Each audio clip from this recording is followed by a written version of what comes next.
What's up, guys? It is Will here, back again for another episode of Lights Camera Collect, and I have an amazing co-host for the evening, Keco, or Kevin, as you might call him. Keco, This is true. dude, this is not your first time on the channel, but your first time on Lights Camera Collect. How you doing, man? I'm doing fantastic for this Friday matinee, if you want to call it that. Friday matinee. So this is pretty awesome, man. Thank you for having me on. I apologize to whoever that got to see me on the last go round with you and me. That I wasn't exactly in my brightest state. I was a little bit inebriated. So thank you for even having me back on. But man, we got some really cool topics that you shared with me. I think everyone's in for a real treat tonight. Dude, yeah, and you're sober tonight, like you said. So, like, if anything, man, I'm interested to see if you're as lively and energetic when you're sober. Oh, hell yeah. I you're... will, always. You always bring the energy, bro. You know Thanks, how to do man. this. You know, you're professional. So Yeah. Yeah, dude. But anyway, so let's address the chat real quick. There's not too many showing up yet, but guys, Chase Strickland. It's early. It's early. I know, right? It's a matinee. Gonna make it live. How is everyone? Chase, how you doing, man? Paul Su, how you doing, man? From Taiwan. Dude, Taiwan. That's awesome, man. Maniac UK, evening all. What is up, Maniac? Carlos, Keco, buy my Ecto for 10,000. Nope.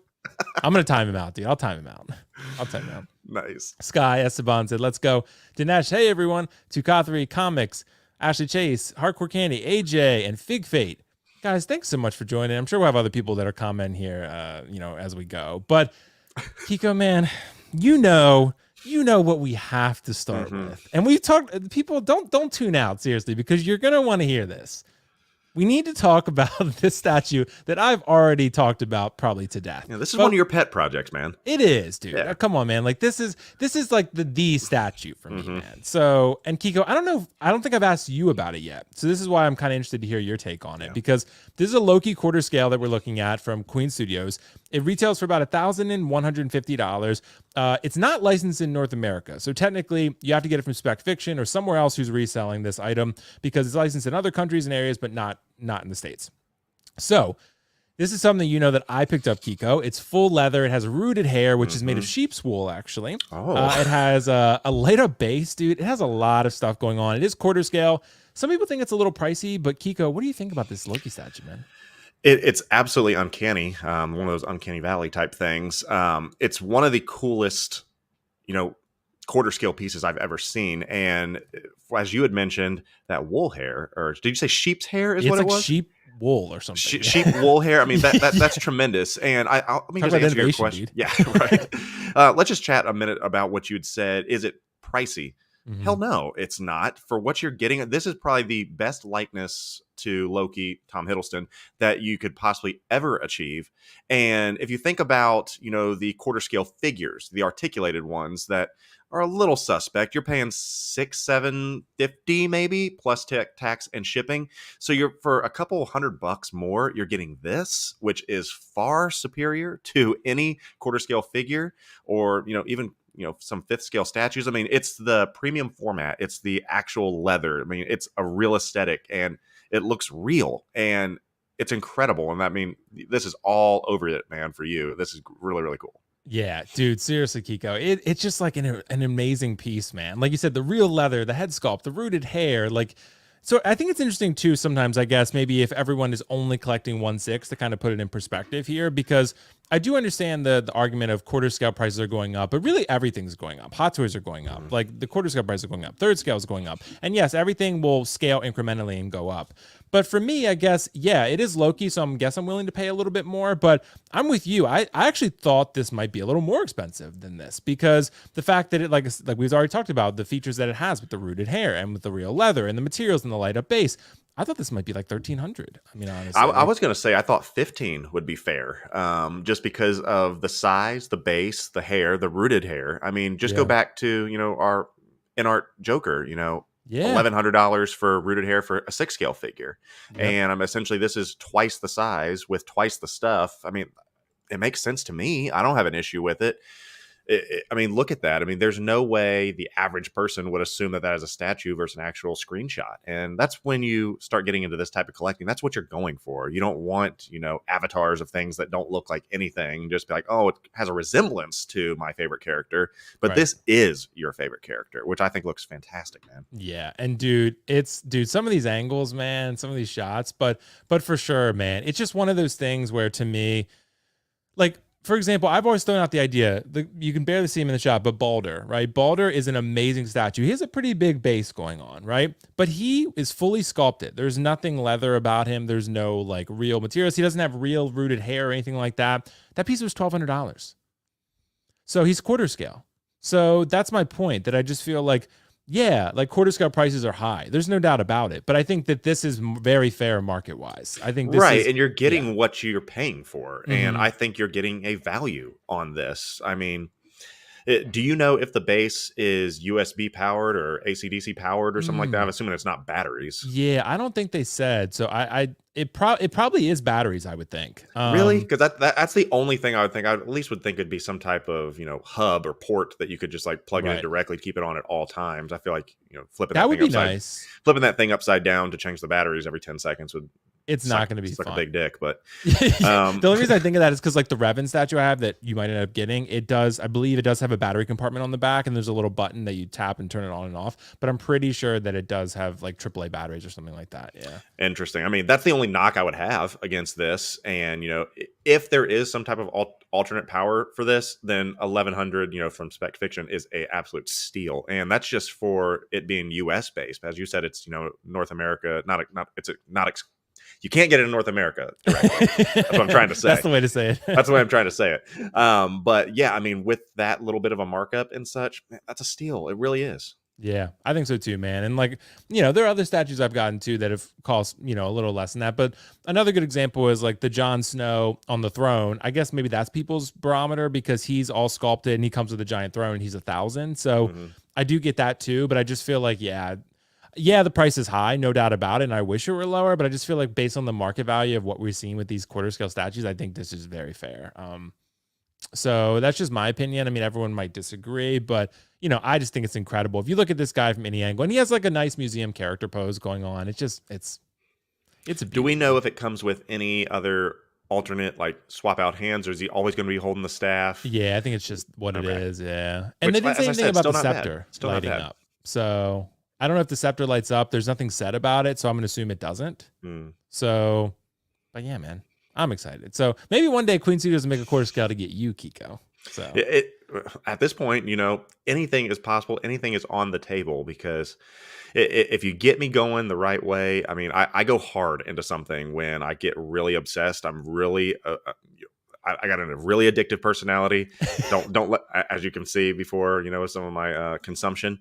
But that being said, when I find a line or I find something that really just ticks all my boxes, man, I go in. So if that's going to be a gateway that gets me into it, you never know, man. Let's see what some of these announcements are that are coming up.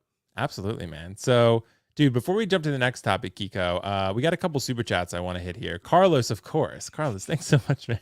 This quarter scale is an easy pass. If it was an Iron Man, it would be different. Of course you would say that, Carlos. Of course you would say that.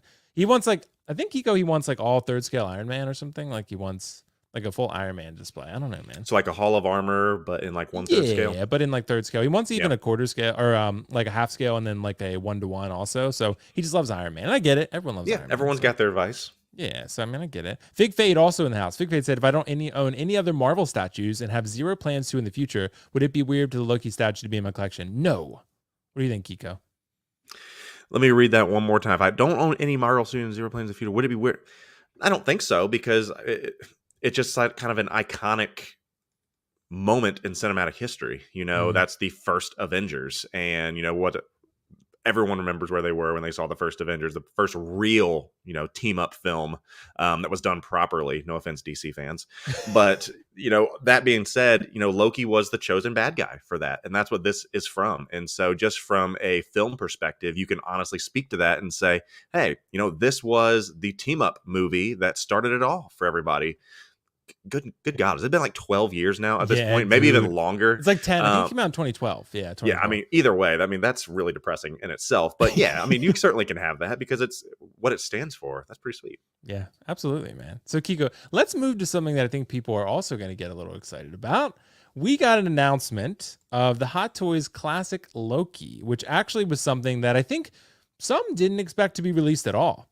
I kind of always did. I was like, hey, they teased it. They're going to make this. Just give them some time because Hot Toys is clearly overwhelmed right now. This classic Loki, I think retails for about $285 from what I saw on Sideshow. It comes with some cool stuff. You know, it comes with the alligator Loki. I heard they got rid of the cup already though. The Grail or whatever. The chalice, whatever you want to call it. Yeah, the chalice. I don't know, but they got rid of that. But you get alligator Loki or Croaky as they call him. You get the messed up helmet and two like swappable heads, like a swappable faceplate essentially. Keco, what do you think about this classic Loki, man? It's kind of creepy. It's not one that I really wanted. Okay, so here's a hot take, and don't X me out of this right now. Okay, it's about to be a solo show, a solo venture here in just a second. Of all the Disney Plus films, Loki is probably at the bottom of the ones that I liked. Wow.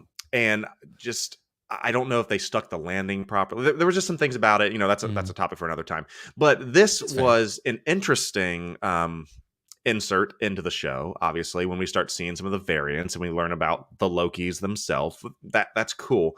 But this one is almost it's classic Loki. Yes, it's the comic adaptation of what it would look like in real life. And you got Richard Grant, and it's weird. It's kind of creepy. It reminds me of like Where the Wild Things Are type of outfit, you know?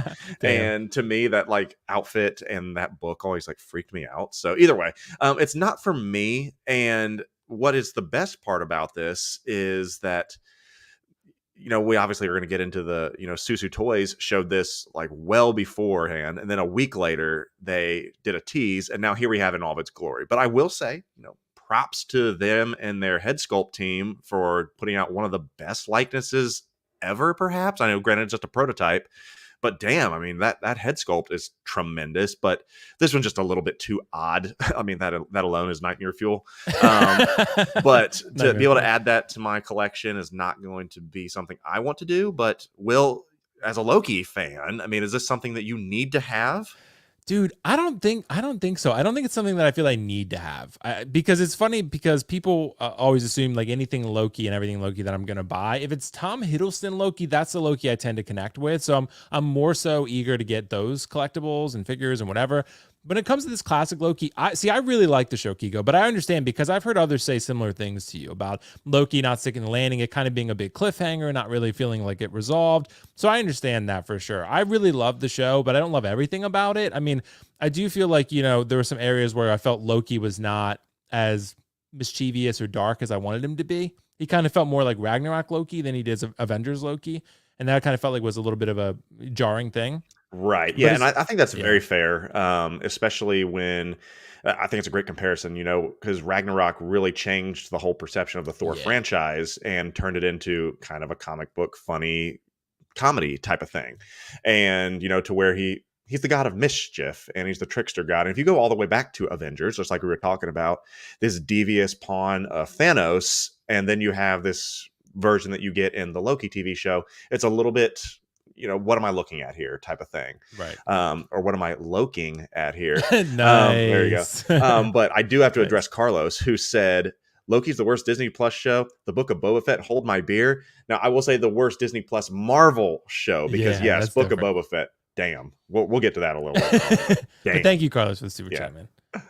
Yeah, but I'm with you though, Q. But as far as the figure goes, I'm with you. I can't deny this thing looks really cool, but it is like intentionally so very campy looking. Like it's meant to be. It's meant to be very. I get what they were going for. Yeah, that was the look when they were meant to be kind of like satirical almost. It's meant to be sort of like a play of like, oh, this is what happened. This is what would happen if you like straight up adapted a comic book to a film, like, or a TV show. Like it would look kind of silly if you didn't adapt it for the screen, right? I think that's kind of what it's going for. It's meant to be kind of humorous and funny. This is like the original. Remember they did the original Avengers back in like 1985 or something like that. This is what you would expect them to kind of represent Loki. Right. Yeah. This is what Loki would look like, right? So this is probably what someone who thinks like has a poor like sort of poor opinion of comic book films that haven't really watched them. This is what they think the characters would look like and act like, right? So that's kind of I think part of the joke and the humor of it. So I do really like it. I was telling Obstacle that I feel like this might be a figure that I might look at later. Maybe it's free shipping or sits for a while, but I'm definitely not pre-ordering it. I pre-ordered the TVA Loki, and I'm going to get Sylvie because I really want those two. I really like those two Lokis. Right. Those are fantastic. I do like those.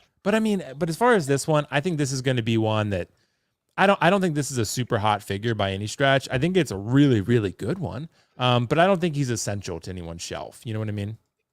No, and to me, for someone who kind of, when you do your display, and displays are a topic for another time, but I'm real specific on who I have standing next to him.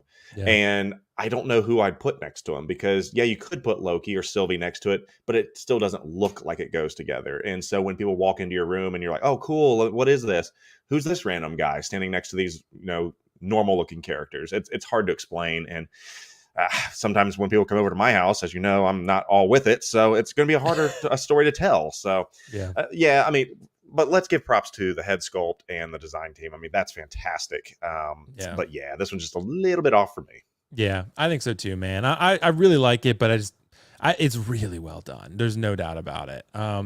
Really, really well done. But it's just, I don't think it's essential. Even for a diehard Loki fan like myself. But again, I'm more of a Tom Hiddleston Loki fan. That's more so what I am. But yeah, man, it's pretty cool. But before we move on to the next topic, we just got one more super chat in. Rodman said, "It's been a while, buddy." Dude, thanks so much. This is Andrew, I think. Andrew, hope you're doing well. James, you're still the yeah. man. Yeah, these new figures are hard pass for me, but good. Who loves Disney? Yeah, for sure, man. Yeah. So 1 figure focus announced, by the way. What's up, guys? So Will, is this a done deal? Nah, man, it's not a done deal. It's very much up in the air for this one. But I guess we'll see what happens, because Keco, we have to talk about something else here. Something that was teased, but not yet revealed. There are some that are skeptical that this is going to get made at all. I'm not one of those. I'm not in that group. I feel this gets made. Where do you stand, Keco, on this one? What do you think about this Electro? And do you think it gets made? Well, yes, because it comes down to two things for me. Is that this is a franchise that is guaranteed to sell figures. I mean, think about it. They even sold that terrible Electro, from Amazing Spider-Man 2, and they obviously sold that. But the thing that shows that they will do this, they've already invested in making the head sculpt. If you go back to the ones they've teased before that never were released, such as Shazam, they never showed the head sculpt. It was just kind of just like the big little electricity bolt type of thing. So yeah, I think this is one's coming. They've already put way too much tooling and development into it. And I mean, Jamie Foxx is cool. And this was a really well-received character from No Way Home. And I think people are going to be all over it. Now, the thing with this, I will say, is that a lot of the features I think are going to be the same issues that the last one had, is that it only looked good when it was battery powered and lit up. And I think that's going to be the same for this one, because it's the electricity that gives it its look. So unless this has a USB plug, which we know they've done before or will be doing, I think they're one of the, Silver Centurion that they're releasing has a USB powered. So they at least have that technology. Something like this that needs to be on all the time, sans batteries, needs to have some type of power source. Otherwise, I think it will flop again. But yeah, they're definitely going to make it. They've already given us the other two. Everyone's pissing themselves, wondering where Toby and Andrew are, but I think this one's coming for sure. Yeah, I think so too, man. Because this, like I've said, this was a damn near $2 billion film in a COVID environment. Right. COVID Think about culture. that. That's incredible. Yeah, that's pretty great. I always throw out the idea too that Shang-Chi and Eternals both made under $500 million, or maybe just a little bit over, somewhere around. This made almost over three times that. Well, so Eternals was Eternals, and this was Spider-Man. So yeah, that's true. That's true. Eternals does belong in the garbage dump, but at the same time, the Spider-Man film was really good, and the villains were all really good. So I think they're gonna make them, but I don't see Sandman. I don't see what's it called, Lizard. I don't see either one of them. Maybe there'll be a diorama base. I think someone threw out another stream, maybe Riley or someone. Like a Sandman base for Electro. That could totally be something that they give you, sort of as okay, there's your Sandman, right? But I think this gets made. The only thing that bothers me a little bit are the joints, the visible joints, but I don't think there's a way around it. It's the Peacemaker body, right again, looking at it. Yeah, it might be, yeah. But I don't think that this, if you had seamless arms for this one, it might be a little jarring. It might be or not jarring, but it might be susceptible to damage. It might be a situation where if you're posing him or putting the straps on him, it's staining the arms, something, right? Maybe you can find a way to lower that strap on the arm over the joint or something, and you can find a way to kind of cover it a little bit more. But Whiplash had joints too. So I was literally going to say, this gives me so many vibes of Whiplash, but he was not dependent to be lit up with electricity. And I have the Whiplash figure, and I like that one. I think the Mickey Rourke sculpt's incredible. I just think that if this is not done right, and you have to put those silly little plastic electricity effects, like that you have on the arm, like the Right. Thor hammer and all that. I don't like those. I really don't. I think it really cheapens a very high end collectible when you start throwing silly electrical effects on it. This Right. isn't a Marvel Legend, and I don't want it to look like that. So Right. I'm curious to see what a final product of this would be, but I'm intrigued. I certainly am. Yeah, me too, man. I'm excited to see how this turns out. But dude, Green Goblin, Doc Ock, Electro, they're really giving us some good stuff here. So, and we always say we want the villains, and this is going to be great. So I think I would definitely want to see more of this. I'm definitely highly interested in it. If I can get this and Green Goblin and Doc Ock, I would be very tempted. Those damn eels. Yeah, dude, I would be very tempted. And for real, if those eels, for real, if what's it called? Like Toby and Andrew get made too, which I'm pretty confident they will. Yeah. Then those two, and then the final Tom Holland suit. I don't think I've ever bought that many figures from one film before.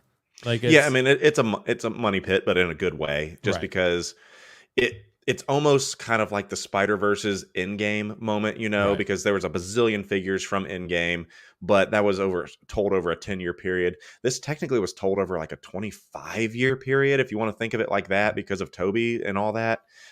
It's really a unique moment in cinematic history. I know I'm sounding like silly right now talking about that, but it really is, because it was bringing together things in multiple generations all into one screen, which was really, really exciting. And you have people clamoring for more, not just from the Spider-Man, but also, from these villains, like hey, now that we have, Electro like this, can we get a, Amazing Spider-Man 3 or 2.5, version of this, and reboot it all, Venomverse and all that. It's an exciting time for sure.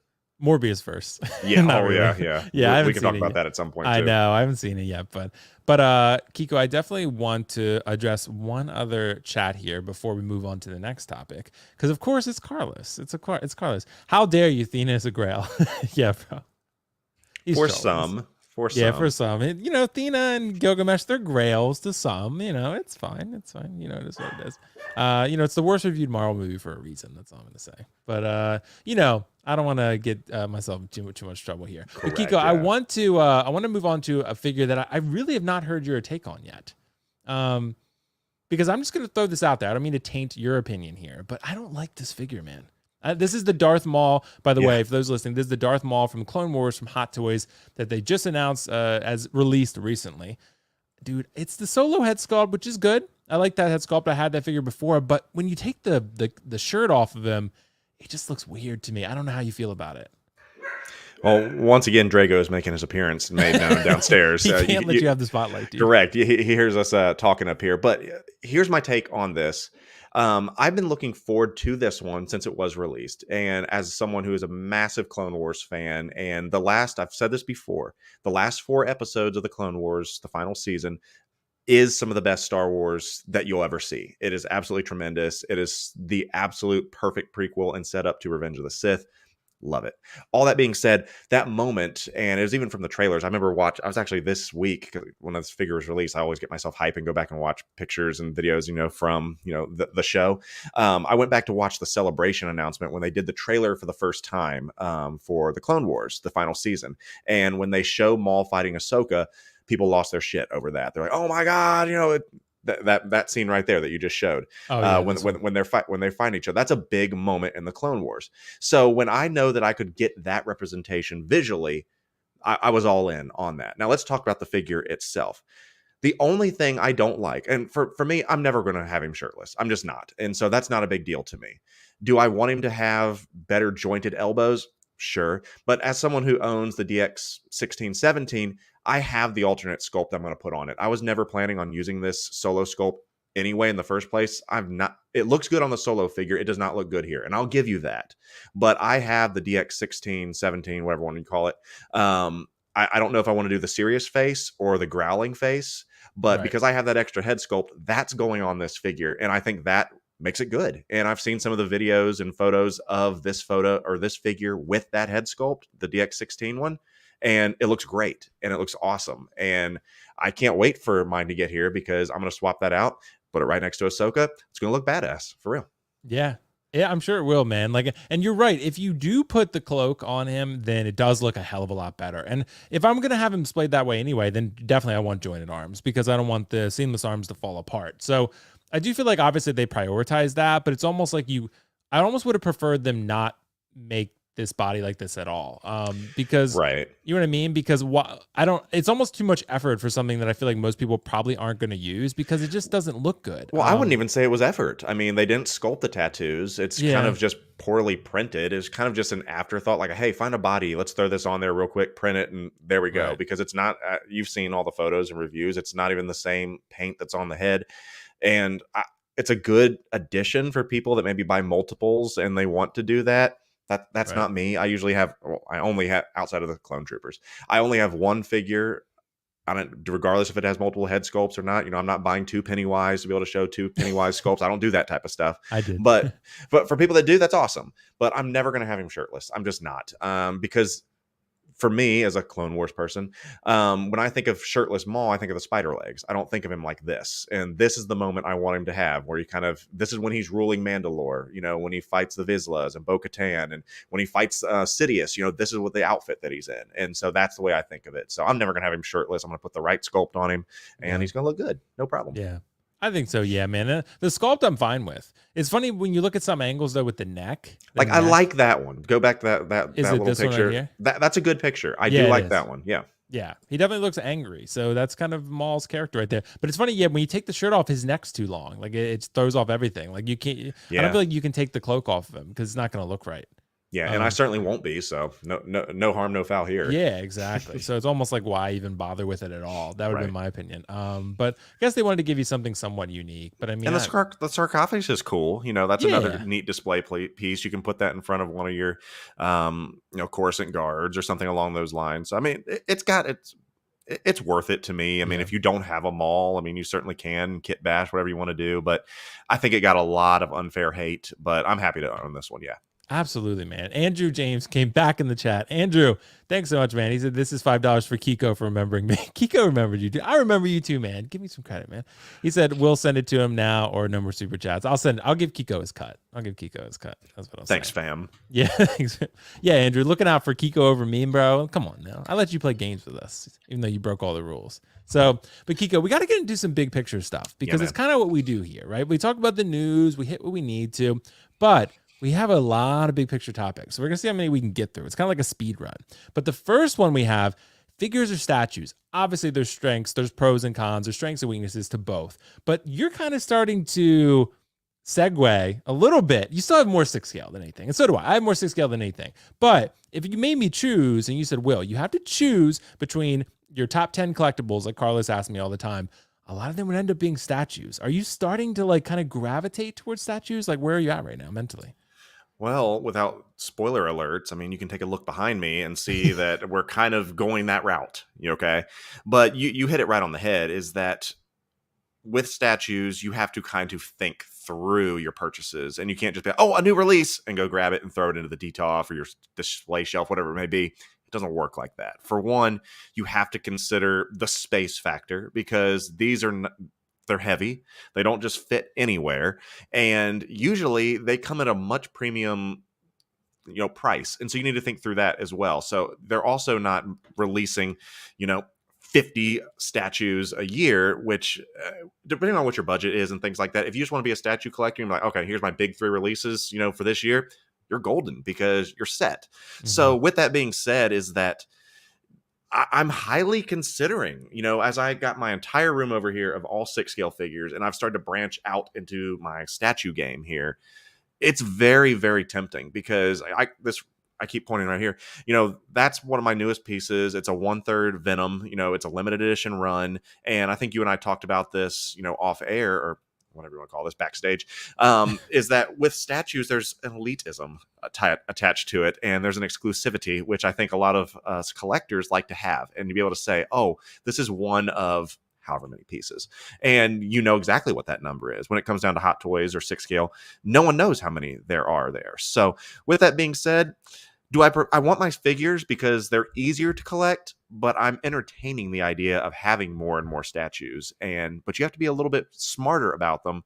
Will, I'll ask you, when you are considering getting a statue, what are some of the things you ask yourself? So as a new statue collector and getting into this game, help me. You help me on this. Dude, I'll give you my small little bit of wisdom that I do have with statue collecting, because for me, what I really look at, Keco, is really looking at, do I want this long term? Do I want this now or do I want it long term? Because, and I've learned my lesson with that with some things I've bought before that I've sold. Because at the time I'm like, okay, I'm impulsive. I'll buy something because it looks really good and it might sell out. But I think the goal I think is to think longer term and to say like, hey, am I going to want this in 6 months? Am I going to want this in 8 months? Like, you know, is this going to be something I sell? Maybe for a profit, maybe for not, right? But space is so limited for all of us. So space is so limited. Money is limited. So you have to be really selective about statues. What I look at, do I have an emotional connection to it? And two, do I love the character? Because if you're going to like dedicate the space and dedicate the money to a statue, it's different than a figure.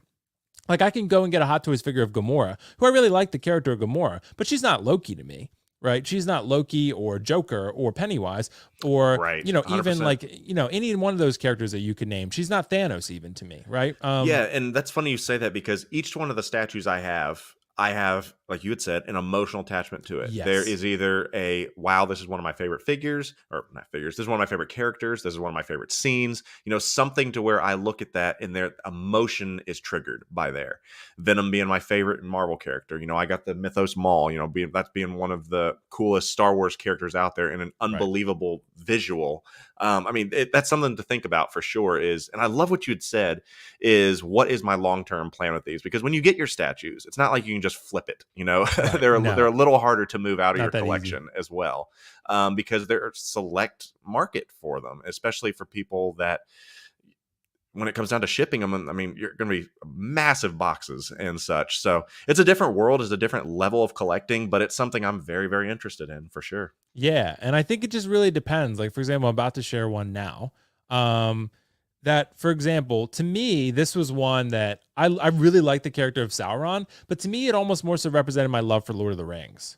Like, I think it was more so like a situation where I'm like, man, I really love this piece and I love the look of Sauron, even though he's not in the films that much technically, especially looking like this. But I just also like, it was a situation where I'm like, hey, I need something to kind of encapsulate my love for Lord of the Rings. And this was it at the time for me. And for one, this is a statue that is beautiful in person. It takes forever to put together, but at the same time, once it's together, it's beautiful. And I'm also going to get Legolas in half scale for the same reasons. Like I love Legolas as a character, but I needed something Lord of the Rings related, and that thing's just beautiful. I look at emotional attachment, but I also look at you know, the piece itself. Like, is the piece so beautiful that I know I'm probably never going to sell it because it just elevates, you know, my connection to my collection that much higher, right? That much more. So to me, that's kind of what I look at. I'm not usually as concerned about if you have the space. I'm not as concerned about consistency of scale because I feel like that's sometimes where you sort of miss out on really good pieces because you're so concerned about just like a consistency of scale. Like, you know, where if you just want a good piece, it doesn't really matter necessarily what scale it is. Because I've always thrown out, Keco, I know you're a football fan. So I was throughout the idea, like when the Vikings drafted Adrian Peterson, right? I, at the time, was pretty young. I was like, hey, they have Chester Taylor. Why would they draft Adrian Peterson? Because he's the best player available. And that's kind of the thing that I think of sometimes, where I'm like, hey, people ask me, why did I buy the half-scale Legolas when I have a quarter-scale Sauron? Because it's incredible, and I love Legolas. So I'll find a way to make it work, right? Yeah, and I love what you just said there is that kind of the differentiation in scale is that when you kind of come in and you see a collection that is staggered, if you want to call it that, like, ooh, little pieces, big pieces, it shows that you are thinking through your display as opposed to just consuming and throwing it onto a shelf, essentially.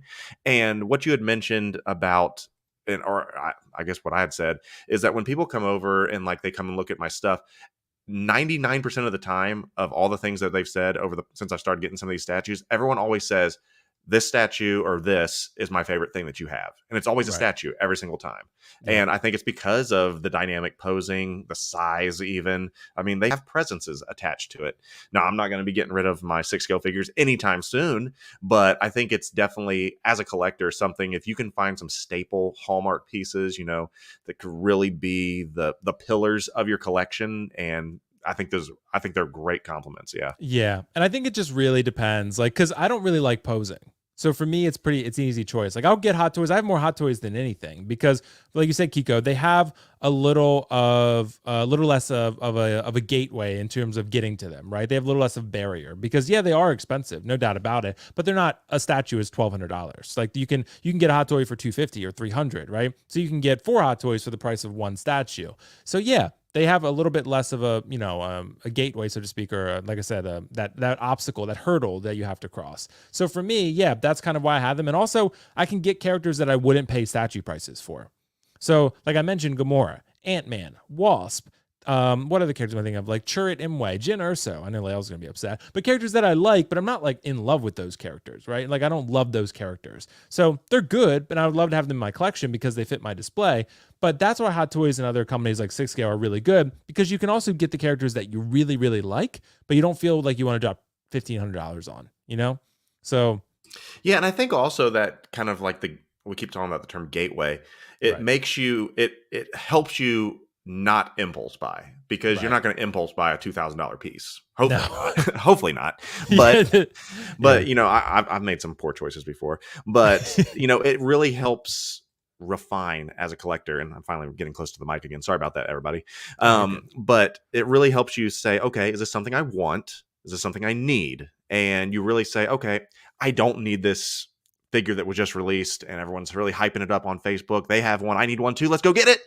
This makes you think. And so I think that's a great, great thing about statues. Yeah, I think so too, man. So yeah, I like both. I mean, I definitely love both. If you love posing, obviously you're going to go with figures. If you want more, then you want to go with figures. But I think if, with statues, if you like something and you like the pose and you want a perfect representation, you can get it in Hot Toys too. They have great representations. No doubt about it. But like you're right though. When people see my collection, they go to the statues.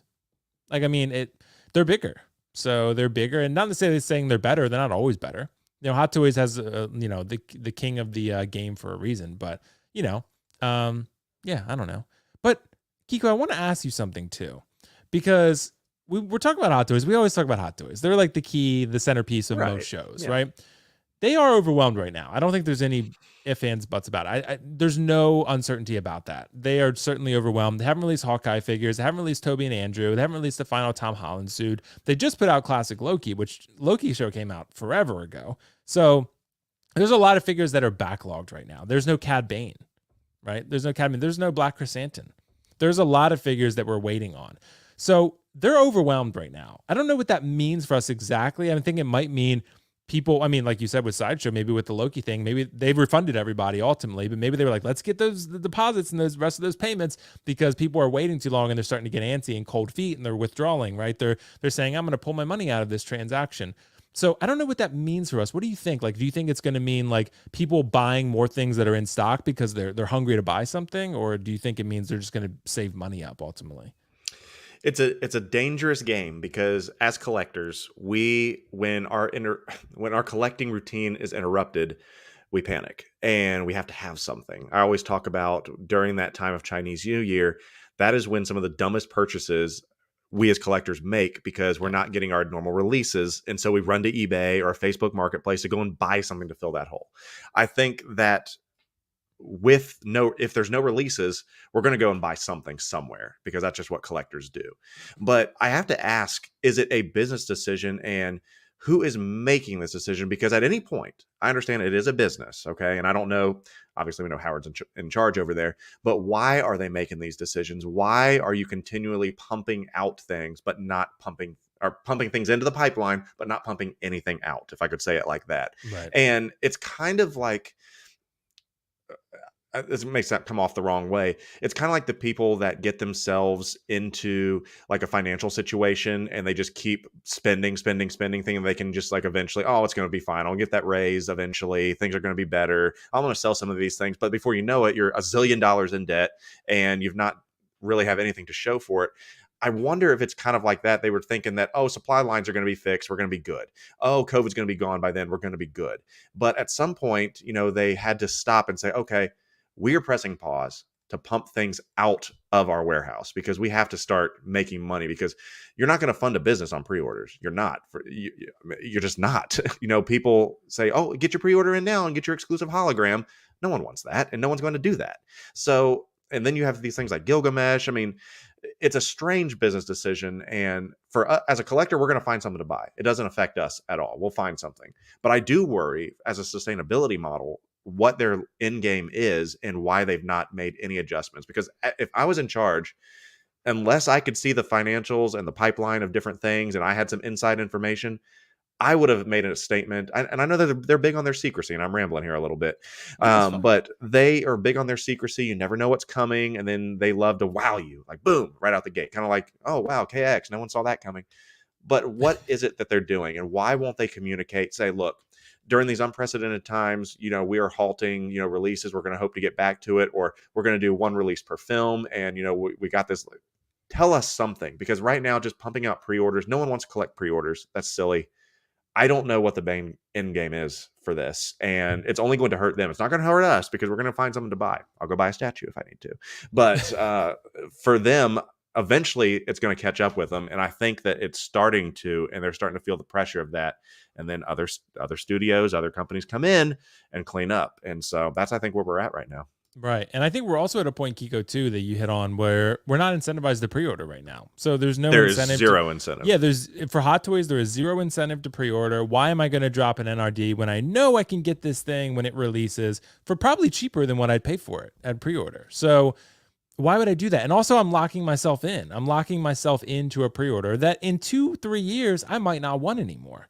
So things change. A lot of new content comes out. Not to mention the final product not maybe being up to par. Imagine I know it's already over and done with, but imagine pre-ordering Iron Man 85, paying it in full, then the final comes out and you get Tony Stank, and you're like, well, shit, because that's that's just something to think about as well. Right. And, say maybe they would still refund you that NRD because of, the fact that the head sculpt came out so bad. But, it's certainly a situation where it makes people start to second guess, right? And Hot Toys already updated this head sculpt. They've already updated the hair a little bit. The figure looks phenomenal, right? It looks great. But at the same time, this is going to come out, like, even if it says a year and a half, it's probably going to come out in 2 years. So at that point, have people forgotten about the Batman? Like, it's a situation where, so many other, like I said, there's always pumping out new content. Disney, Warner Bros., Marvel, Star Wars, whatever. They're always pumping out new content. There's always new shows. There's always new things for you to get hooked on, right? So it just changed. Your collection priorities change so often. So I just feel like it's so much better nowadays with this stuff to not lock yourself into that, not put yourself in the corner and say, I'm definitely getting this. I'm going to get this no matter what. Unless it's just like the Loki statue for me, for example. I know I'm getting that, right? My priorities in collecting can't change enough where I would not want that Loki. So like Riley, for example, I know is probably watching, right? Like Riley watches this and he loves the Batman, right? The Batman is one of his favorite movies. So like he's definitely going to get this no matter what. So I think that's a situation where, this for him is worth a day one, right? But for others, I just don't think, with Hot Toys being overwhelmed, I think it just means that we're going to wait. We're going to be more patient. That's what I think. And the last thing I'll say about that is that I wish with some of these other studios kind of taking up some of their license, taking other pieces and saying, okay, you're getting this in 8 months. The lead times have to get reduced. If I'm a company, because as you said, no one's going to remember the Batman in 2 years. We are 3 years past Endgame, because I told you I got married on the day Endgame came out, and we're coming up on our 3-year anniversary, and all the figures aren't out yet. And that is insane to me that it takes 3+ years to get a figure for something.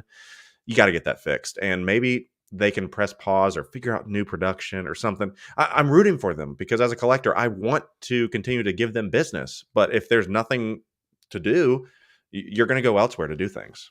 Yeah. And that's the tricky part too, because I think there's always a balance to strike with us where we want quality. We don't want Hot Toys to reduce their quality, and we want good figures. We want more figures, but we also want faster figures. So I do empathize with that, where people maybe will criticize us for being hypocritical, because I understand that where like maybe what we're asking for is just too much. So because we're asking for more figures, we're asking for newer content, different things outside of Star Wars and Marvel. We're asking for faster releases. What's taking so long? So yeah, we do sometimes get to the point where we're like, we're asking for a lot. And to be fair, just going back onto the InArt wagon, who knows how long they were working on that Joker and how long they've been working on all the pieces, and to say, oh, it's coming out in 8-9 months.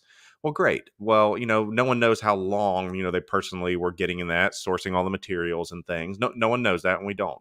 But also, to be fair to Hot Toys again, the queue that these other companies are working on, they have 3-4 in their pipeline as opposed to 40. So I do get that, but is mass releases better than a couple that you happen to get, because look how many. It's a volume issue. So which one means more to them? To me, I guess you just have to be the owner to be able to answer that. Yeah, I think so too, man. It's gonna be interesting to see how this shakes out. But for me, man, I just think these delays mean more time to be patient. And I think, like I said, I've always said that this is not the time where you want to start buying things in stock that you don't really want because you want something now. It's almost like a fix where you have to get your fix Right. because 100%. like you're having like a withdrawal where you need to get something. You need to buy something collectible because you haven't bought something in a while. Nothing showed up on your doorstep in a while. So that can be very dangerous. We've all done it. So I mean, but I it's still do that. yeah, it's hard to resist it sometimes because you see something in stock and people start getting it, you see reviews and you're just like, "Oh, like that does look pretty cool. Maybe I slept on that." Maybe you did. Maybe it'll be a great purchase, but it also could be one that you regret in 3 weeks. So I just, like I said, I always caution people to think about that cuz I've done it. I've been on that side. So, Lael, by the way, in the chat. Lael, what's up, man? Good to see you here. We're asking for simple transparency. Yeah, transparency, but that's a different thing altogether than I think what we're talking about, because we're talking about more so like delays and things like that. And like, yeah, they could communicate delays better, but I don't know. They've already shown they're not going to do it. Yeah, we'd love that, but I mean, at this point, I don't know. Like, it's great to want that, but I just don't think it's realistic to expect that from them. Because Well, I don't think it's out of the realm of the. I was on mute. I don't think I don't think it's out of the realm of possibility. But going back to the new Batman head sculpt, they're like, "Hey, we're making some changes. Here's a different." Yeah, look. that was great. That was great. Cool, sweet, thanks. Obviously, you're listening and wanting to do things. Even if it's just a post a month, giving us a status update, that would be exponentially better than silence. Right. Because silence doesn't do it. 100% agree. I agree. It just, it's hard to say that they're going to do that. That's my concern, because we're still going to buy them no matter what. So like, we're going to buy them. Like, we're going to get the Casca Reeves. We're going to get the Loki. We're going to get those figures that come out that we want, the Batman. So, whether Hot Toys communicates, it'd be great. But also sometimes, like, it just depends. I think there's a middle ground to be found there, because I'm sure Queen Studios or InArt is taking a lot of feedback right now. And they're probably like, whoa, we're getting way too much feedback. So, and some of it is just, you have to filter it. Like, some of it just is good. And some of it's really not, it's really off base. Right. So, I don't know. It just depends, but trust me, I would love for more transparency. Absolutely. So Keco, I have a question for you, because you kind of hinted at this a little bit. Collecting backwards, dude. Because this is something we kind of maybe argue against most of the time. We're saying like, hey, in these kind of laws where not a lot is coming out, there's new pre-orders and stuff like that, but there's not a lot that's releasing from Hot Toys right now. So collecting backward is always it's a dangerous game, because you're going to a lot of times pay a lot more than you would should you, could you have bought it at retail, or should you have bought it at retail, right? And imagine the people that bought the DX11 Joker, and then InArt announces their 2-pack the next day. And then, or the people that bought the Mark 47 the day before it got reissued, or the Short Trooper, or K2SO, or any number of figures that get reissued or remade, right? There you go, the Ecto 1. Maybe the people that bought the Ecto 1, right? So bought the DeLorean. So collecting backwards can be dangerous. I've only done it, like I said, one time, and I got the DX13 Battle Damage Terminator, which I'm still very happy with. I paid $550 for it. So I overpaid, right? I had to. So yeah, I mean, it's a great figure. It's one of my favorites in my collection, so it's worth it to me ultimately. But yeah, I don't think Hot Toys is going to touch Terminator again, but Queen Studios could definitely touch Terminator 2. So, and that could be where that figure would go down in value, right? So, what do you think about this? Do you collect backwards a lot? I know you're looking for an Ecto 1. Carlos, hook him up. Yeah, I want to answer it this way, that collecting backwards comes with a price tag. There's no budget version to collect backwards. There's just not, because in this world where it comes down to 6-scale figures and things that have been previously released, and the market is it's supply and demand at that point. So if you're wanting something that is readily available, you can get it at a readily available price. But if you're looking for something that isn't, such as, like you had said, the DX11, or I know someone in the chat was talking about the Han and Chewie 2-pack, you're going to have to pay for it. So you have to ask yourself this question: is how much do you want this figure, and why do you want this figure? For me, in my collection, I started collecting backwards because I needed to fill out the lines. Because if I had, and you have to look when you start collecting it. Let me also say that when you start collecting is if you begin like a Rogue One line or something, like, oh, sweet, this, I'm trying to think, I guess Director Krennic was my first Rogue One figure. Okay, well, now what? Because there's not any other ones coming outside of like a Shore Trooper. So if you want Jen, you got to go back and get it. If you Mhm. want Chirrut, you got to go back and get it. But it comes with a price tag. So I think I would ask is, if you want to do that, and I've never been a fan of the people saying, "Oh, I'll just wait for the reissue," because it's not promised. I've done a whole video about That was that a before really on my good video. channel Yeah. about people saying, "Oh, I'll just wait for the reissue."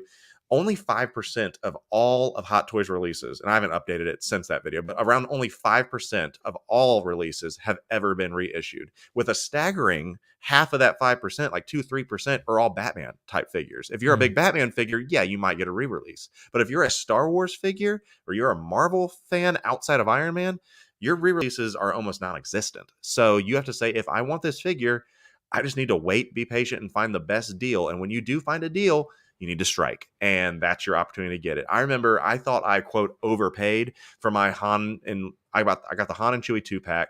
I think I paid $650 for it on eBay, and I was like, Wow. oh shit, that was so expensive.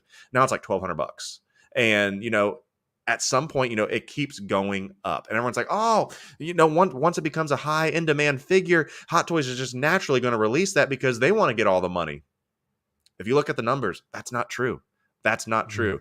Yeah, I understand. Everyone's like, "Oh, look, there's K2." No, it's a KX droid. That's not K2SO. They're just using a model that, That's fair. and they're looking at it saying, "Oh, people do want this figure, but it's still not K2SO." So I think you need to just know that if you collect backwards, do I recommend it? If you want to complete your lines, yeah, but know and budget that you're going to probably pay 2-3 times, and just plan for that. You can't go and collect everything backwards unless you're doing very, very well and you plan for that and such, financially. But it's going to come with a price tag. But I think it's worth it if you need something. Yeah, I think so too, man. And I get what you're saying too, because I've been in that crowd of saying, "Oh, they're going to reissue this. They're going to reissue this because it's profitable. They're going to make money off of it." But you are right. The chances overall are fairly slim overall. But what they'll probably end up doing, I think, more often than not, is if they see something's really popular, they'll kind of have like a remodeled version, if you will. Like for example, even the Avengers Loki, right? He showed up in Endgame in the same outfit, but they gave him a lot of the accessories that he wasn't really having in Endgame, right? He had them in the original Avengers. So they saw that it's an older figure, it's a very popular Loki. Let's remake it, right? Or say this Darkseid Anakin shows up in the Obi-Wan show, right? And they say, okay, we're going to give you Darkseid Anakin again, but a different base. So it is not exactly a straight reissue, but it's, a 2.0 version, so to speak, right? Things like that are definitely possible, but you're right. The stats say that it's rare, overall unlikely. So Yeah, and that's why I've they always do. said is look, if you get, because you're not going to be able to get them in stock anywhere. You're going to have to go secondary markets to find them, and Mhm. find a place that's reputable. And I know people are like, oh God, don't go to eBay. That's where I've gotten literally probably 85% of my backlog figures, just because that's where you can find the market's bigger there. And just do a search of what the sold price is, see what they're going for, and say, okay, for example, if this has been going for 800 bucks, something like that, if you find something below that, just take it if you actually want it, because the chance of finding a deal on that is probably going to be one in a few. The likelihood is not going to be there. But if you catch the deal, man, jump on that, because you're never guaranteed that that quote reissue is coming. So look for the deals, plan for it, and hopefully if you get lucky. I don't know, but believe me, there's a couple things I'm on my hunt list that I'm looking for that I just cannot justify some of the cost for. But if I see the deal, I will jump on it. Right. Exactly, man. There are some figures that you make exceptions for. There are exceptions to most of the rules, so for sure, man. But yeah, it's just, and hey, maybe these two are in that ballpark for you, man, in that category. So yeah, but dude, I have another question for you, Kiko. Some more expensive collectibles. We're talking about the Joker 2-pack. We're talking about the Loki statue. We're talking about even the quarter scale Mando that you have behind you. That's like what, 650, 700 bucks? Like that's a fairly expensive collectible. That's expensive. So how do you normally approach this, Kiko? Do you like payment plans? You just do a deposit and you pay when it ships? Or I've lately gotten to the habit of paying in full. So yeah, it hurts my bank account at the moment, but even if it's like a year and a half, the Loki is about a year and a half away, I'm like, it's paid. It's paid. Other than shipping, it's ready to roll. I'll just pay shipping when it shows up and ready to ship. But I've gotten into that habit a little bit because I don't like accumulating debt. So I don't like, if that's within your means, then that's what I would recommend. Yeah, payment plans are fantastic. I do those too. But it just I tend to like paying in full now, because like I said, I know where I stand immediately. Instead of saying, okay, I have 15, like I had at one point, $15,000 in pre-orders. How am I going to do this over the next 3 years, right? So, but now I know I've paid off this amount, I have this amount, and if I cancel those pre-orders, I can get some money back in my pocket. So that's to me what I kind of like doing. But payment plans are also, I really like those too. I'm still doing some of them. How do you approach this? This is a great question, man. Thank you so much for putting it on here, Dude, because you and I have talked about right? this off camera, whatever you call it. Yeah. Is that this is an expensive hobby, and if you have the means to do XYZ, live within your means. That is the most important thing. And if for anybody listening, collecting, if you watch this later, live within your means, collect within your means. Don't collect shit simply because, oh, so-and-so told me to get it. Oh, I saw it on Facebook. Someone else is getting it. I have to have it too. I've said this before multiple times. Don't go broke trying to impress people that are broke to make them think that you're not broke. All right. I've said this before. And so with that being said, is do what's right for you. Do not accumulate debt. Just like you said, debt will absolutely ruin your life. And I know that's a PSA, but let's get back to the actual question.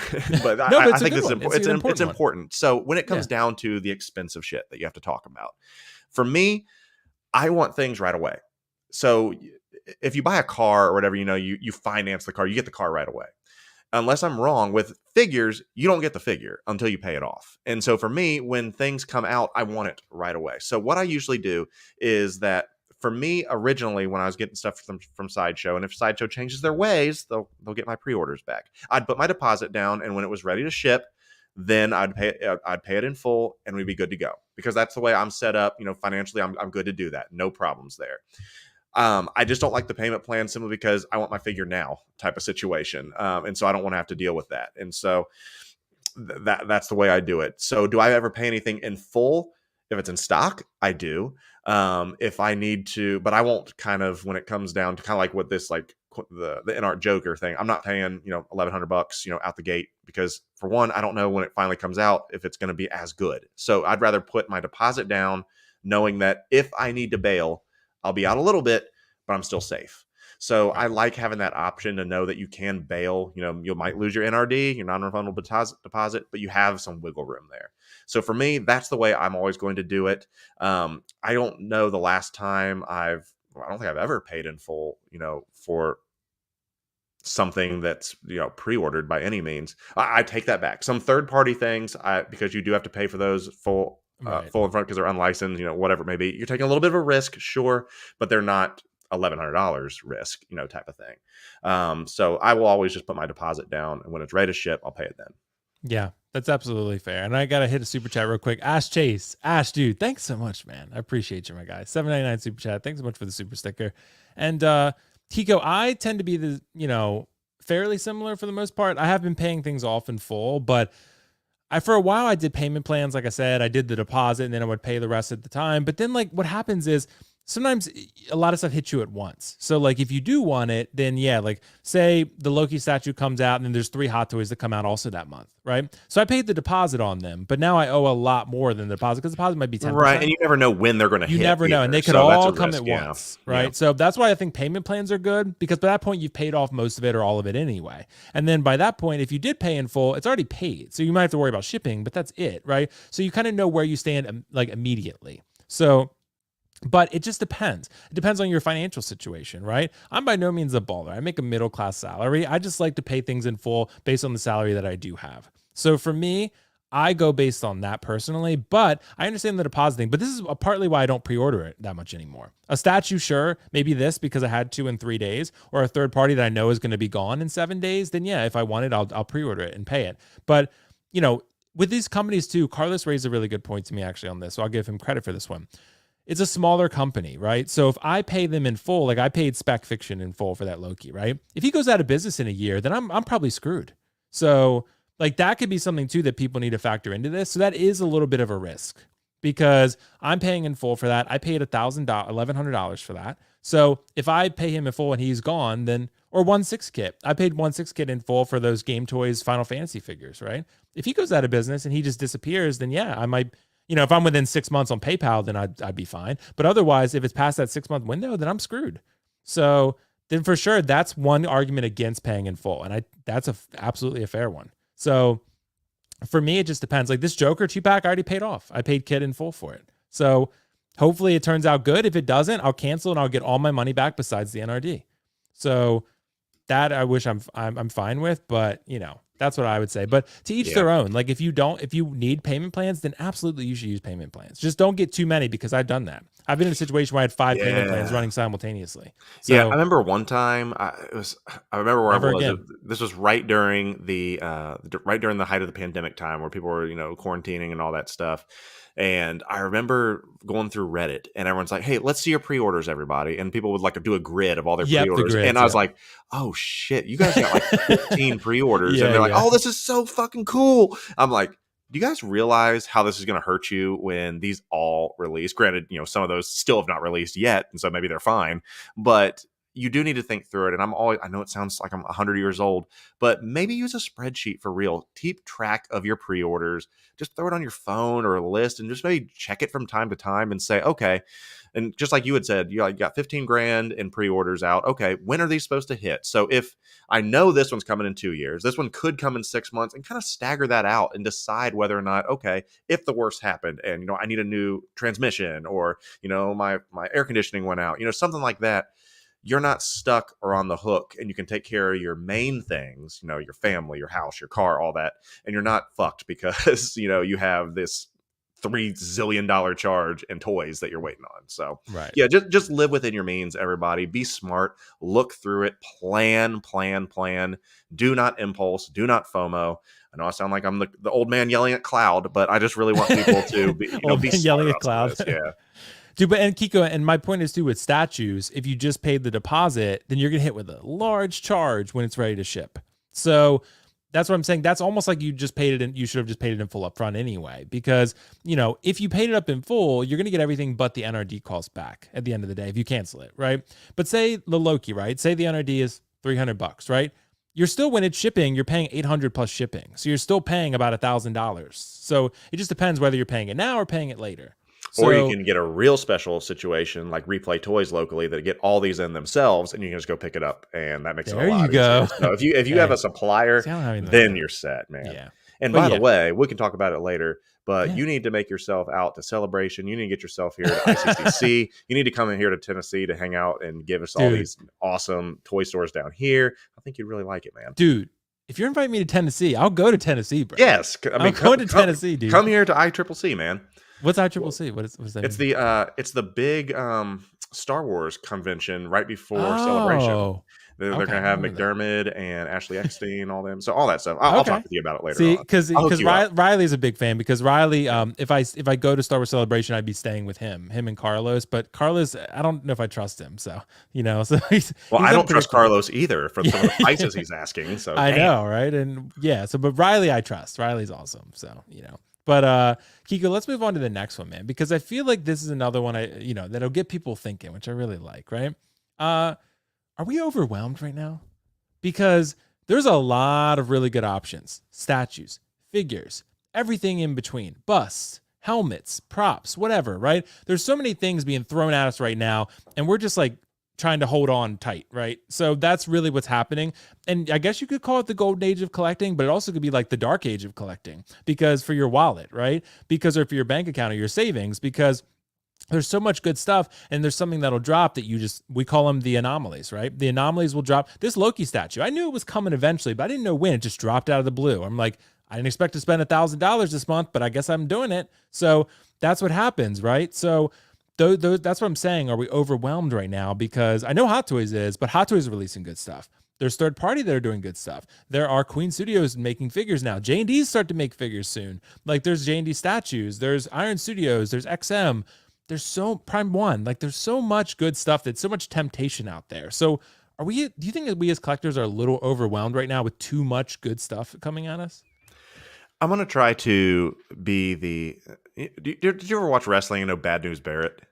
I think so. I think. He's Well, like, I so got I was some big into bad wrestling with like The Rock news. and Stone Cold and Yeah. Triple H and stuff those days. Yeah. Okay, so there was a dude named Bad News Barrett. He'd always come out and be like, I got some bad news. So I'm going to give you some I'm bad gonna look him up. news. Yeah, Wade Barrett was his name, Bad News Barrett. Okay. Yeah. So he would come out and say, I got some bad news. So I'm going to be the bearer of bad news for you. Is that, are we overwhelmed?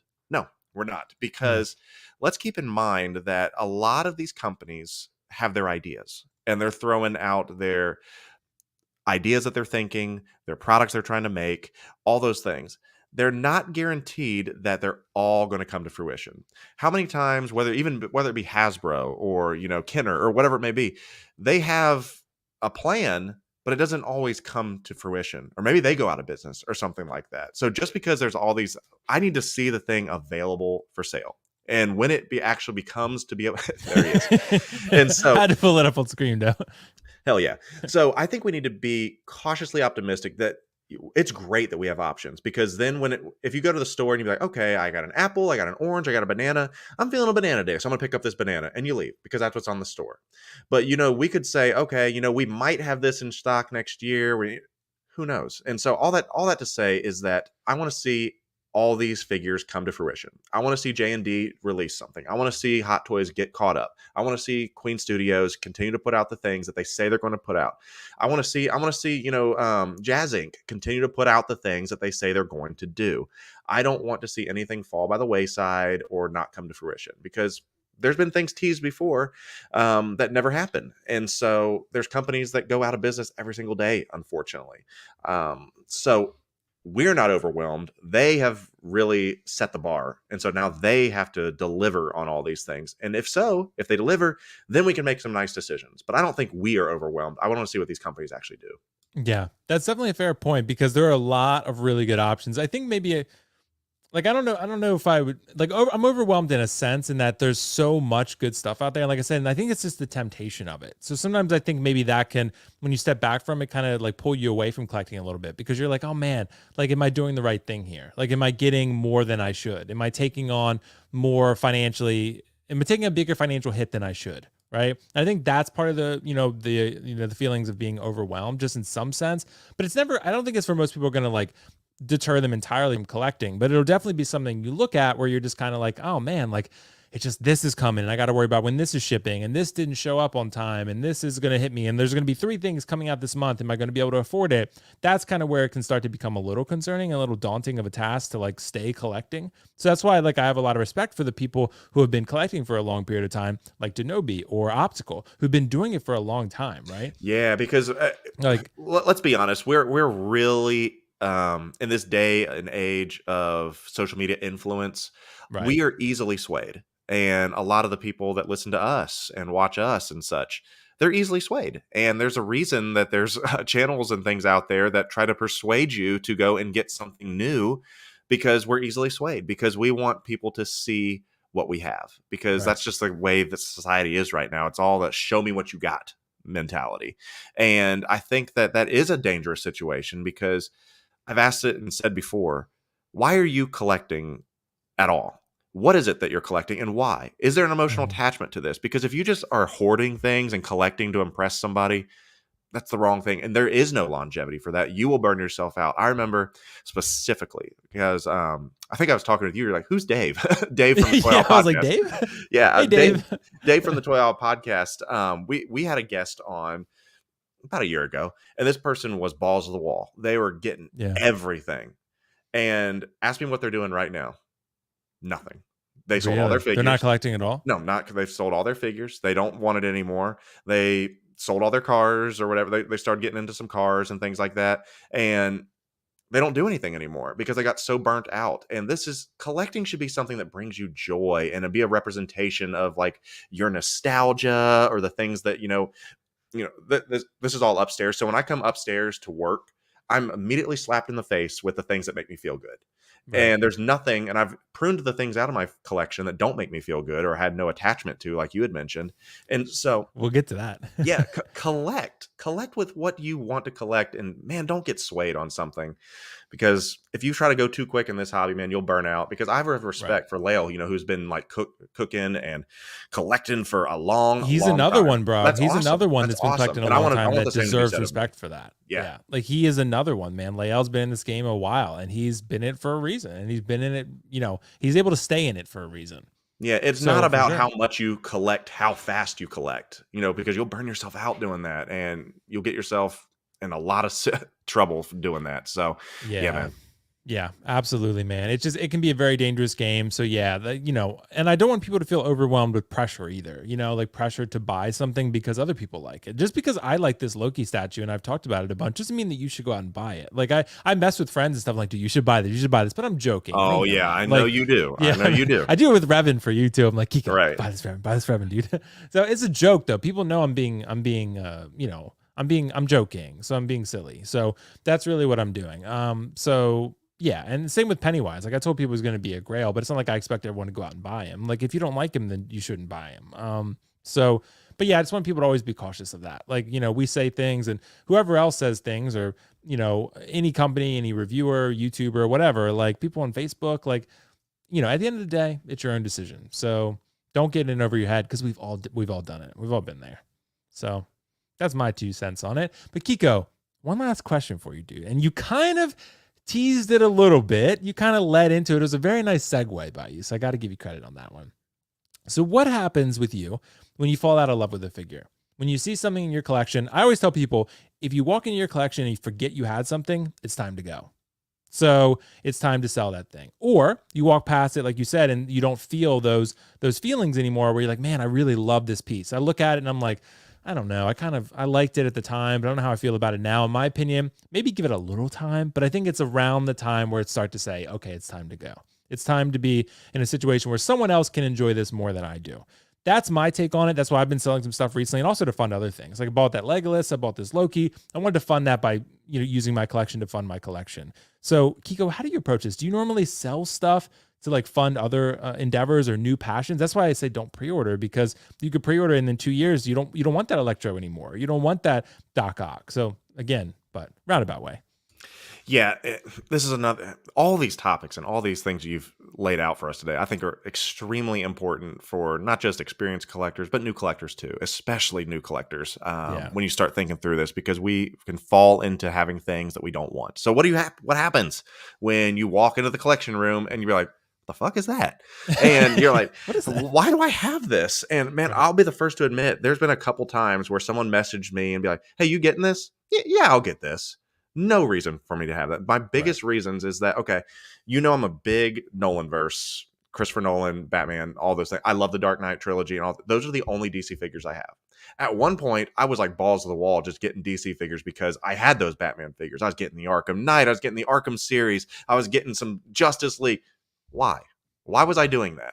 And I had no reason to do so. And I was literally just like sitting there because I had my webcam on or whatever when I was in the other room. And I looked behind me. I'm like, the hell are these doing there? I don't want these. Why do I want these? Why do I have these? And so I literally got rid of every DC figure outside of my Joaquin Joker, which is right there, and all the Nolanverse figures, because those are the only ones that mean something to me. So what I do is I immediately take it out of the shelf, I box it up, and I let it sit there for about a week or two to let me think through it.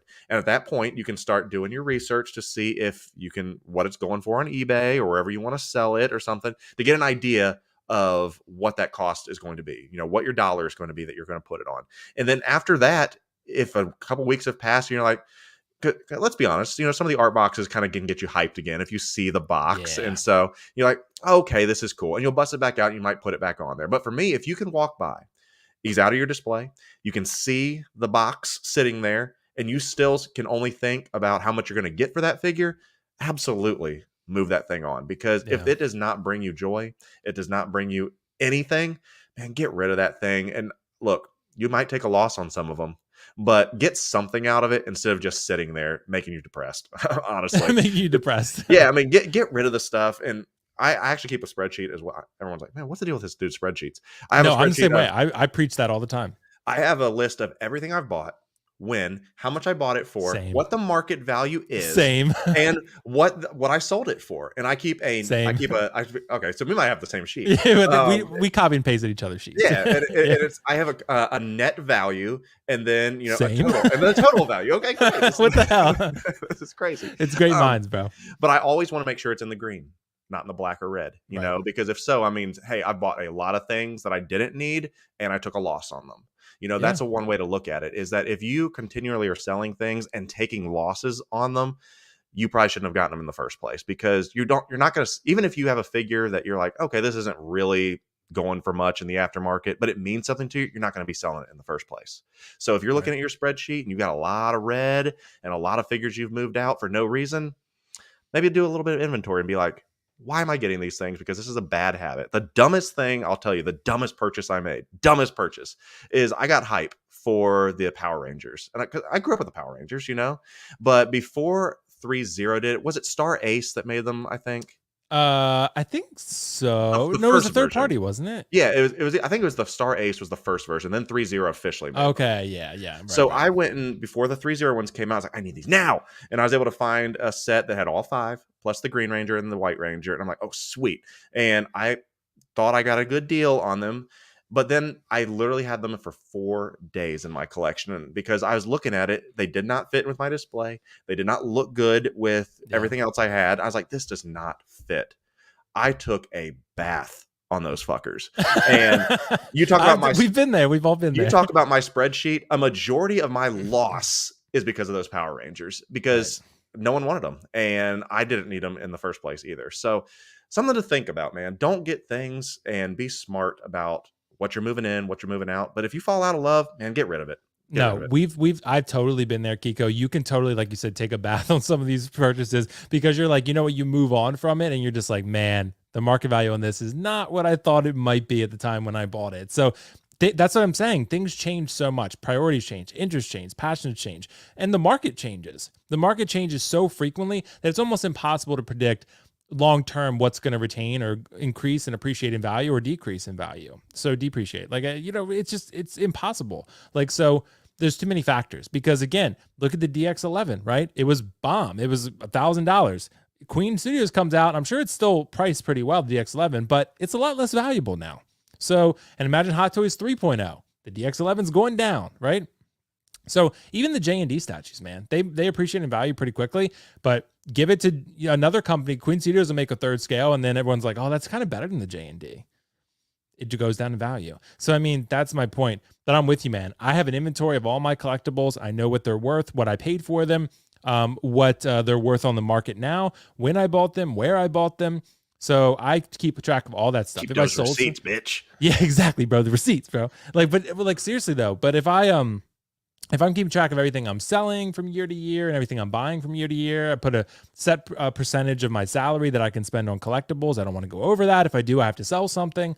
So I think that's my opinion. But Lael dropped a really good point, actually, that we maybe were overlooking. Repose and find the love. Keco, see you on Sunday. Keco's going to be, are you on Lael's on Sunday? I think he was saying that, right? I think he's hinting at that. Okay. Tell him if he's still in there, send me a link and such. Because I think it's like at 12 or like noon or something. So that's my speed. You know, I don't do these late things, but yeah, man. But the early things you're all about. So, midnight matinees. I'm all for that. That's true, man. That's true, man. But Lael dropped a really good point there, though, with reposing. I've done that too, where you can repose a figure and you do find a new passion for it. But sometimes I'll just be like, this still looks cool, but I'd like $300 more. So exactly. That's sometimes what happens. It just depends. Some figures you can do that and some you can't. So but I don't really like posing. So, it's not my thing. I know you do, Keco, because you do great photography and you can create your scene, but it's hard to repose a statue though. So be smart when you get those. They got swap outs sometimes. Yep, that's about true. it though. That's about it. We do have some good swap outs. Yeah, some good swap outs. But yeah, man, I think that's pretty much a wrap on this topic. It's just, dude, like I said, we're all about those big picture topics, getting that philosophy here on this show, because I don't know. I find that stuff really interesting. And I feel like not a lot of people talk about that stuff in detail. Like you get a lot of, The news is great. I love to hear about the new figures and the new pieces and stuff, which we obviously talk about a lot. But it's like I like kind of thinking about the bigger picture stuff that really dictates how we collect and why we collect. Like those are the things that really, get me excited, right? So, and I think you're kind of the same way. And I know Lael is. So, and I know Carlos and Optical and others. So, Now, let me just say, it's uncanny about how similar our spreadsheets are. Yeah, Because yeah. I'm like, okay, I got that. Okay, yeah, cool. I got that also. Pretty wild, man. Yeah, and I also keep my. Do you keep your pre-orders logged to everything you have on pre-order? Well, that's the thing, is that I had a few pre-orders left through Sideshow, and after I stopped pre-ordering because there was no incentive, I don't have anything on Really? Okay. on pre-order outside of the In-Art Joker. That's it. That's the only thing I have on pre-order that's not from Sideshow.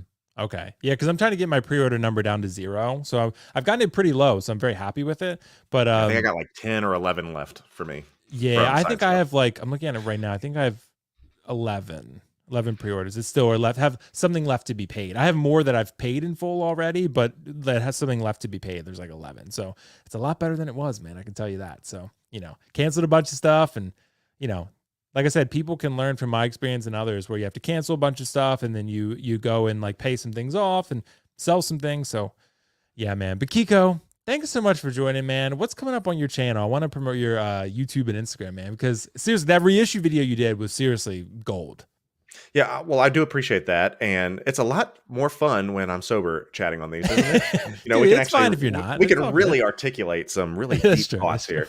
But yeah, as I said, I think or somebody I was talking to is that I took a little bit of it was on my live stream on Instagram. Is I'm starting to get back into it, but after my vacation, I kind of did a little bit of personal inventory, and I was just kind of burnt out on some of the content creation, and I just took a little bit of a step away from the YouTube thing. But I'm coming back because I'm on these live streams, obviously. And apparently I'm going to be with Lael on Sunday. Love being with you today. But yeah, I do have a YouTube channel, obviously, and I do outside the box type things to think about, such as reissues and their reality. The thing I'm doing next, my next video, is what to do when you break a figure. So, that's, I think, an important thing to think through. Do you completely scrap it? Do you set yourself on fire? What do you do?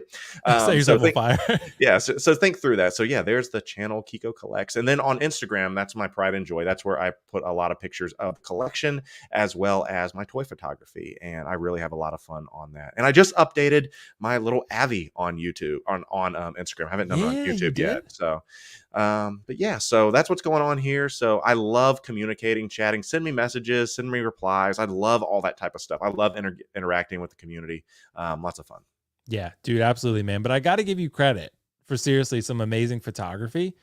And also, dude, the new logo or new picture you have there, dude. You look isn't it cute? Yeah, yeah, man. Like I said, you're glowing. So yeah, you're glowing, dude. Just trying something else, something different, dude. It's cool though, man. And of course, you're gonna get me with the Kylo Ren. You knew that was for me, basically. I knew what was up. Yeah, so. I got that and Pennywise. I'll throw some stuff. I need to do a Loki for you, just for you. Yeah, you got to do that for me, man. Come on, like I brought you on the show. Well, you did a Loki here. You did Loki.